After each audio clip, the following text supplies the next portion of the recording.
Hello everyone. Today I'm going to briefly discuss a book that I've already read. I am actually working on now Anna Karenina, and this book is really long, and as you can see by my bookmark, I'm only up to here and there's still this much to go. So it's probably going to be a couple of weeks before I can ultimately finish this book because again it is fairly long and time consuming. So I'm going to try to see if I can get to it, but it'll probably be a while, so I figure for this book review Wednesdays and all of the ones that I've been doing so far, I'm going to be talking about books that I've already read. And this one I found to be actually really good and interesting, and I did mention it briefly, I believe, when I was discussing sort of my book collection. There was a couple of videos back in my YouTube history where I've talked about all the various different books that I have and sort of giving you a brief take on the books, but not really necessarily diving into them. So I figured one of those books that I believe I brought up was The Mistress of Rome by Kate Quinn, I believe. Yes, it's her last name. And basically, The Mistress of Rome takes place during the Roman time period when the Romans were really powerful.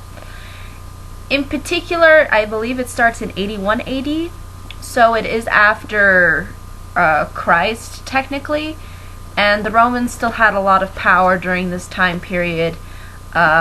They had a lot of influence, and they're often known and famous for their games, and you'll sort of see how the games kind of play into this. You'll also see how slavery plays a particular role during this time period. A lot of Romans owned slaves of conquered lands that they had, and basically you'll sort of see how one of our characters, who's actually the main protagonist, named Thea, is a slave. She was born into Judea and ultimately was separated from her family tragically, and you'll sort of see that happen as she sort of flashes back to her past. And basically she ends up being the sort of mistress of this young, powerful, aristocratic girl slash teenager, and this teenager's name is Lepida Bolia, and basically she's sort of the antagonist in this film, or excuse me, in this book, because she often doesn't treat Thea with any level of respect at all. She's very spoiled, very narcissistic, almost to the point where you look at this girl and she looks like she would be somebody that you would see out of a, how do you call, a high school type film where she's the most popular, but yet she's the most evil and cruel and self-centered, spoiled brat. And she is this character, oh my god, she's like the epitome of what a evil girl is. Like, she is really like the spawn of Satan, this girl.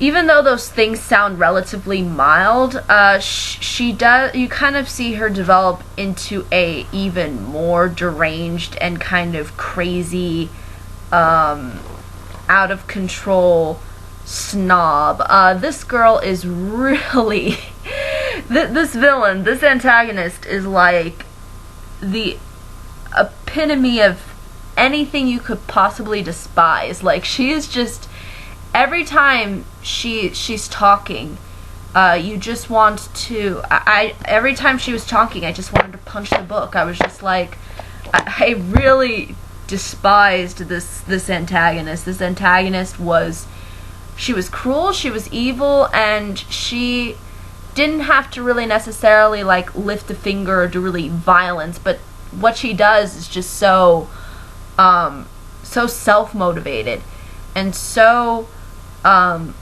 lacking of any heart or of any soul that it's really hard to identify with this antagonist. At least for me, it was really hard to identify with her.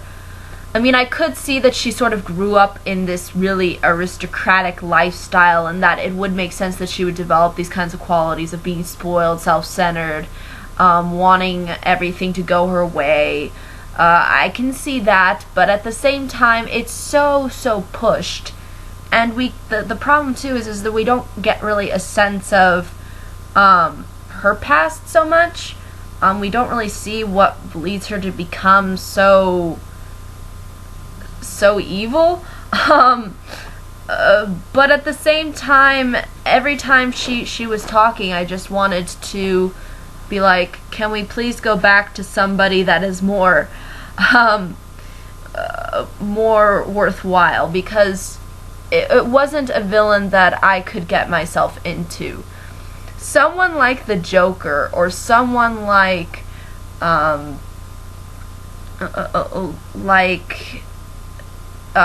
Daniel Day-Lewis in Gangs of New York, or a villain like that, I can sort of feel like there is some depth in there, even though it's maybe not fully exposed to us. It's complex, and it's interesting. But this villain I didn't really find interesting because she was just so straight up front evil.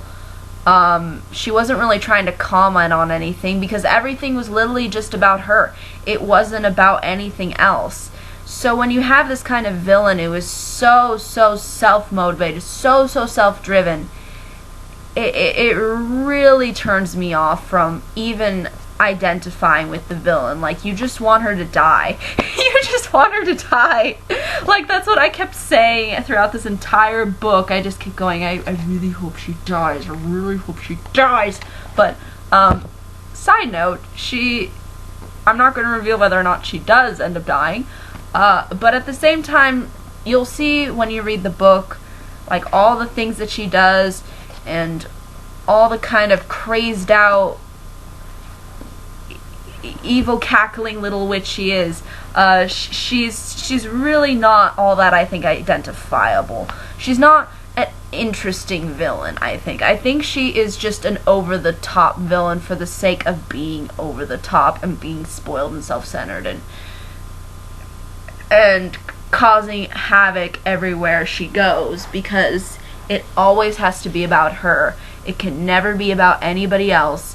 It always has to be about what she wants, she is determined in that sense, but it's so determined that she's willing to hurt other people just to get her way, and that's really what makes her such a character that I just can't get into or sympathize with at all. By the end of the book, I just wanted her gone. I didn't want to see her or hear her anymore. I didn't want to hear her whining, her circumstances, anything. This character was so bad, like, just unbearable to read. But despite that aspect of this story and of this book, I really enjoyed this book. Like, there's a lot of stuff that's good with it. Okay, so we've labeled that she's a stupid antagonist. But the protagonist, Thea, is a really good protagonist. You get a sense of her past and what she's had to go through.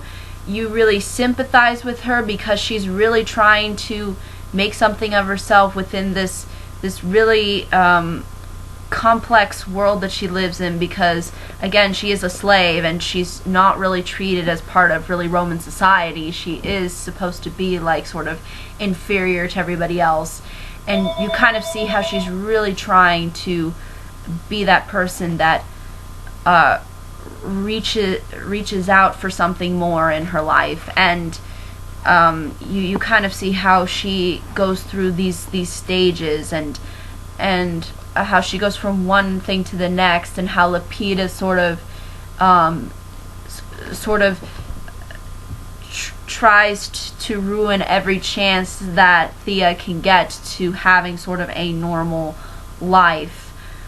In particular, this sort of starts out in the beginning with when we are introduced to Arius. Now, Arius is a barbarian gladiator, so I guess you could say he was probably forced to perform in the Colosseum, and you'll see their scenes where they're in the Colosseum and he's fighting, and you really do get a sense of his character too. His character went through a lot as well, and the fact that he has to be a gladiator and that he has to kill people has sort of kind of messed up his mind, and there's kind of this, I think, dual personality going on. On the one side, he's a really vengeful, like, bloodlusty gladiator, because that's pretty much what his whole life was surrounded by. But at the same time, he still has a heart, and he's trying to be, he has this kind of a sensitive side to him, and you'll kind of see how sort of when Thea comes into his life, you'll sort of see the kind of, oh yeah, I can see myself being, you know, a little bit more gentle and milder. So again, it's kind of one of these like tippy-she like love stories. Like, you'll see the girl sort of come in, and then the man has just been through such brutal hardship or whatever, and she just takes all of that and sort of, you know, soothes him and calms him. And that's a really, even though it may be a little clichéic, it is, I think, rather effective to an audience. I think it really brings out the characters a lot, especially when they're interacting, and you'll sort of see how Thea comes in contact with Arius and how they sort of develop this love for each other. But then Lapita gets jealous because she likes Arius and thinks that the fact that he's a gladiator, and that's really the only reason that she likes him, is because he is a gladiator, and I guess he is so good at like being in these battles and killing people. So she's she's really fascinated by him and wants him, and then you'll see how she tries to tear them apart, and then you'll see how sort of they end up in contact again at some point. You'll see how Thea sort of rises from the circumstances that she's in, and becomes sort of a singer, and this kind of attracts the Emperor, and the Emperor is not really a well-liked guy. They kind of make him off to be as sort of again, a little bit of a selfish aristocrat, similar to Lapita. But you do get a sense a little bit, too, of his character as well. And at the same time, Lapita, being the narcissistic, power-hungry, evil, manipulative, I really just want to say the B word right now, because that's really what this character, like, if you just look up the B word in the dictionary, that's who she is. Like, that's really the clear definition of who this character is. She wants the Emperor now all of a sudden, because again, she wants power, and she wants to be the Empress, or the highest, she wants the highest title, obviously. And then you'll see how there is there's these other characters that come into play as well. There's one particular character, I can't remember his name, but Lapita sort of manipulates him throughout the entire sort of second act to third act of the book, and she sort of treats him as like an object, and those parts really made me hate her even more. Because this poor guy, he's just trying to go on about with his normal life, and she just keeps trying to mess him up and, you know, take him down. She's almost trying to pull him down on purpose. And it's just sad to see this guy go through this. But then he sort of meets somebody who I believe is one of the Vestal virgins. And basically, if you don't know who Vestal Virgins are, basically during Roman times they had like a whole different, this is still when they had their gods and goddesses and whatever, but these Vestal Virgins were supposed to guard some flame, I guess, and they were supposed to be virgins. They had to give up, they had to be celibate, and basically their whole task was to, I guess, make sure that this flame didn't go out, or I believe if they did lose their virginity, then they would at points, I think, from what I remember from when I learned in history, they would take them and they would bury them in the ground alive as sort of like a punishment. I don't know if it was to death, like they just put them in the ground and then put dirt over them and just had them suffocate. I don't know. But I think that's sort of a similar, or what I'm explaining is basically sort of the idea that you have to understand about these Vestal Virgins is that they had to live a fairly secluded life. It was very strict. It was sort of, they were kind of like monks. Just think of them as Roman monks, except they were women. So yeah, basically he comes into contact with this one Vestal Virgin. I don't know if she's the one that's supposed to be in charge. I can't remember. But you sort of see their relationship and how it develops. And again, they are kind of treated more as maybe side characters. But it's sort of like a little subplot that I think is okay to have in this book. And I guess they do sort of impact the plot in a way. But I wouldn't say really substantially. I think that the author was just trying to display more characters and get you more of a sense of what the world was like and what kind of people we would maybe see during this time period. So, again, those two characters are there, and there's sort of like this subplot that goes on with them. And really, that's, for the most part, what this book is. It's sort of leading up basically to the Emperor, in that people don't seem to like him, and they want to sort of destroy him, and you'll kind of see the political reasons and things that are involved with that. But for the most part, it's really designed to be about the three main characters, Lepida, Thea, and Arius, and sort of these different stages that they go through, and how their relationships are really what drives the plot, and how Arius just completely hates Lepida, and yeah, there were at points too where he almost wanted to just kill her too, and I probably would not blame him, because she's just so unlikable. So that's basically what this book has to offer. It's enriching. It's interesting. I like how you sort of get a little bit of a diversity of characters.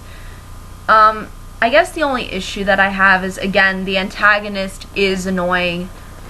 She's maniacally evil, annoying, and whiny to the point where you really don't, at least for me, I really did not want to hear her side of the story at all. And this is actually the interesting thing about the book, is it switches, of who's talking.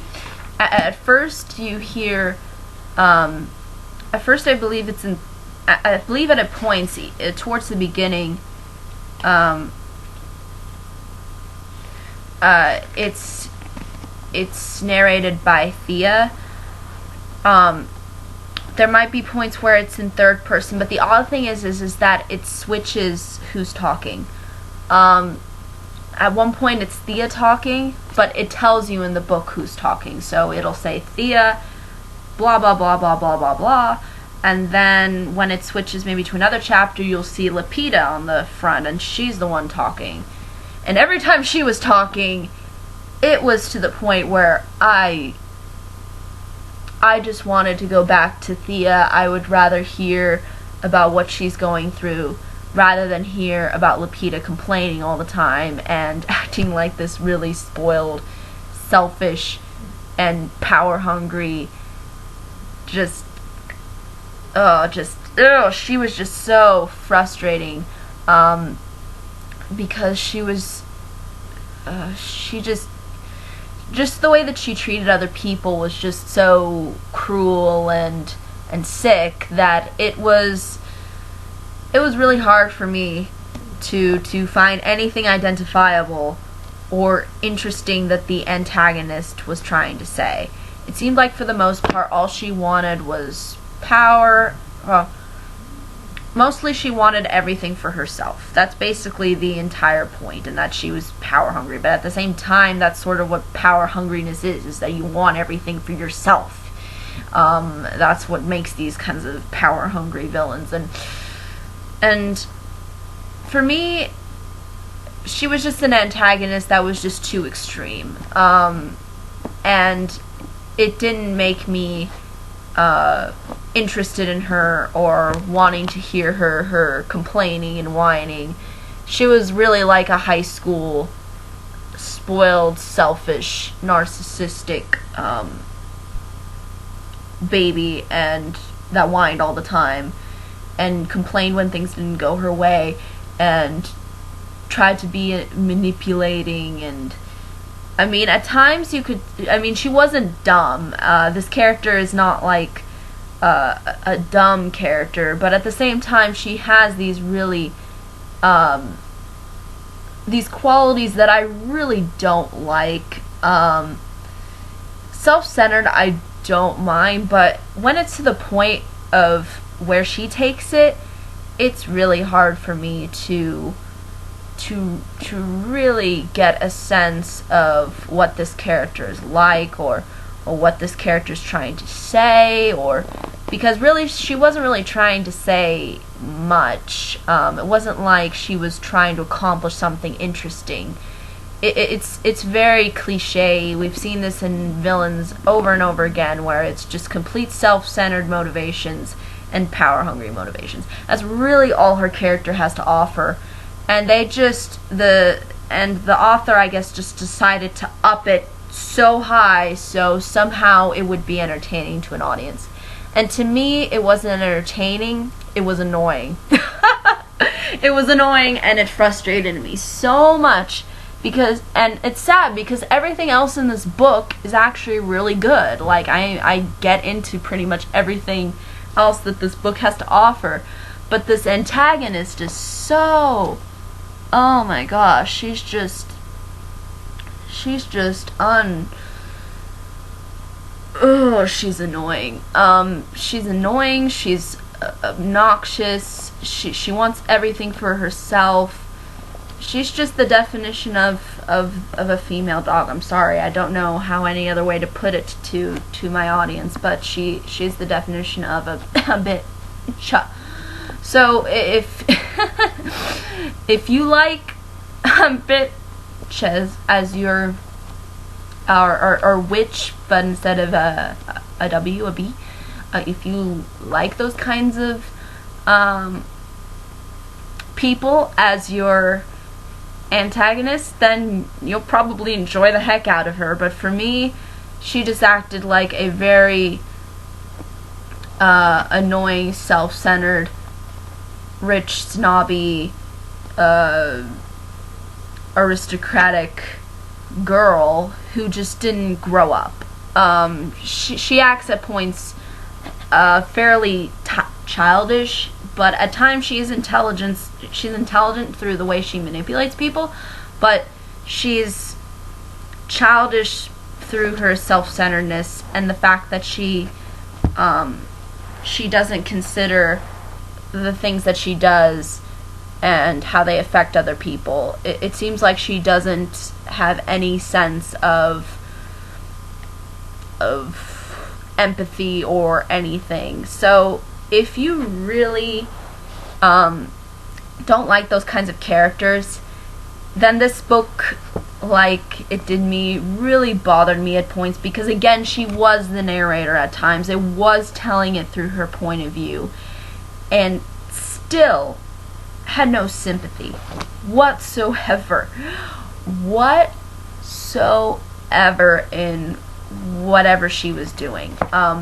It just, every time she came up and started talking, I just wanted to rip the pages, because she was just so frustrating to listen to. But I almost want to say that this really isn't a flaw to the book, because again, it's I think trying to make our emotions rallied up, and then we really do sympathize with the protagonist, which are done really well. Arius is done really well. Thea is done really well. The other side characters are done fairly well. It's just, I think this is just more of a personal gripe that I have, is that Lapida's narrating it at points, and at the same time, it's almost like the author's trying to get us somehow to be able to identify with her. But I had no I did not identify with her whatsoever. I did not sympathize with her. I felt she was really unlikable, and she wasn't appealing, and she didn't have any positive characteristics. Everything that came out of her mouth was something that was just, it just made you want to, it really made you just want to, it was just, yeah, it just made me want to punch the book. But again, despite that, it has a lot of interesting things going for it. I like the fact that it is historical, and that I do like historical fiction, and I think it's nice to touch on this aspect of history, because it's something that I haven't really talked about, because I have talked about books that are a little bit more about Middle Ages or Renaissance time period, and this one's completely different. This author has some other books that she's written that deal with the same time period, just different stories. I'm hoping maybe to read, hopefully, one of her books that has these similar aspects within the time period. But really, I think the most that I can say about this book is it has good character, good protagonists. It has a good story. It has good side characters. It has an interesting plot, in that it's almost like these little plots within a big plot, in that it just kind of goes sort of like kind of history does, and that it's rather it just changes constantly. The focus of the plot sort of changes. You'll see sort of at the beginning how it's really focused in on this, but then it sort of changes as we start getting introduced to new characters, which is within like the sort of the the second and the third act of the book. So really, even though the plot does shift these kinds of focuses, I think it still ties the characters back together fairly well, and comes to a fairly satisfying conclusion. So that's mostly what's good about it. The only problem that I had with this book was that it was sometimes really hard to read because of Lapida's character. And Lapida's character is actually Anne Boleyn, you thought that I thought Anne Boleyn was like an evil witch in the other Boleyn girl. Well, Lapida takes that evil and just completely tries to touch the ceiling compared to Anne Boleyn and the other Boleyn girl, where she's just like at the bottom here. Because really, she is over the top. She really does a lot of really, really self-centered, punch-worthy things where you just want to. It just. She creates a lot of cringe-worthy moments in the book.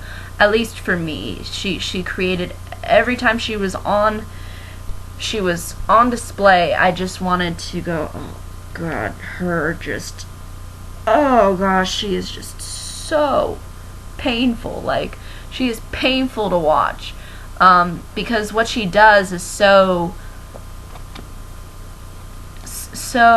not worthy of a good character that you just don't sympathize with her, and you don't identify with her. At least I didn't. I didn't think she was likable. I didn't think that she did anything out of being a good character at all. There was nothing good about her character. That's really that's the easiest way I could sum it up. Everything that was displayed within her character was complete one-dimensional evil, 1/2-dimensional evil.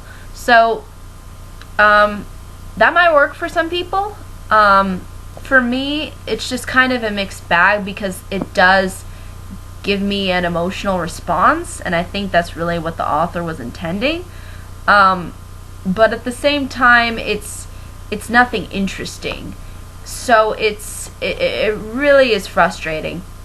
So again, besides her character really frustrating me throughout this book, I still enjoyed it, and the conclusion is rather satisfying. I'm not giving it away whether she dies or not, but it is good in that it gives us what people want, and it provides us with an understanding of what issues people were dealing with in the time period. And I like the protagonists they're not so goody two-shoe protagonists. They have dimensions to them, and they have these kinds of flaws, like I mentioned with Ares and the fact that he's a gladiator. And then with Thea having to be a sort of a slave, you'll kind of see how she sort of has to deal with surviving in sort of this cruel world.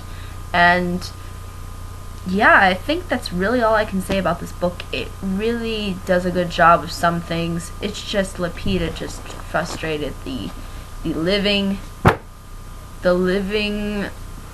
bejeebus out of me. So I guess you can consider that a good thing or a bad thing, but I think that's really all I can say about it. It's really just offering you a take on the time period and giving you a sense of the world as well as characters. And I thought it was interesting that it was actually doing it through multiple points of view. And I think it would be cool if more authors did that. You usually see one author just have one point of view. But I think it'd be nice if some authors just wrote in from one character's point of view and then another. I think that this kind of overlapping makes the novel more interesting and gets us more engaged in what's going on. So I think that's really all I can say, but any questions, comments, concerns, I'd be more than happy to answer them, and thank you so much for watching, and goodbye.